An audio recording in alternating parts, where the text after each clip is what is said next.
প্রিয় দর্শক, আমরা এখন এই মুহূর্তে রয়েছি নোয়াখালী কবিরহাট উপজেলার শিরিন গার্ডেনে, তেঁতুলতলা। আসলে আমরা এখানে এসে দেখছি এটি অনেক সুন্দর মনোরম পরিবেশ। আইন শৃঙ্খলা বাহিনী থেকে শুরু করে সকল প্রকার নিরাপত্তা বিষয় এখানে অনেক ভালো। সেক্ষেত্রে এখানে পর্যটনের উৎস ভরা ভিড়।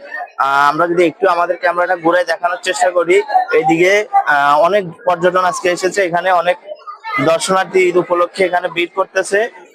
আপনারা ইতিমধ্যে আমাদের ক্যামেরার মাঝে দেখতে পাচ্ছেন শত শত পর্যটন এখানে আসছে এটা দেখার জন্য, ঘুরে ঘুরে দেখার জন্য।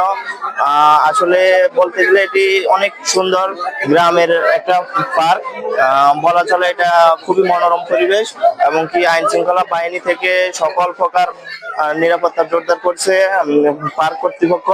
আপনারা যদি বাম দিকে দেখেন, সেখানে আইন শৃঙ্খলার বাহিনী আছেন, ওনারা এখানে খুব দৃঢ়তার সঙ্গে এটি পর্যবেক্ষণ করছেন। আপনারা দেখতে পাচ্ছেন আমাদের ক্যামেরার মাঝে। আসলে পার্কটা অনেক সুন্দর। এখানে রয়েছে সুইমিং পুল সহ বিভিন্ন বোট সব রয়েছে, যারা পর্যটকরা এখানে আসে যেন আনন্দ উপভোগ করতে পারে, সেরকম একটা ভালো পরিবেশ এখানে তৈরি হয়েছে বলাই চলে।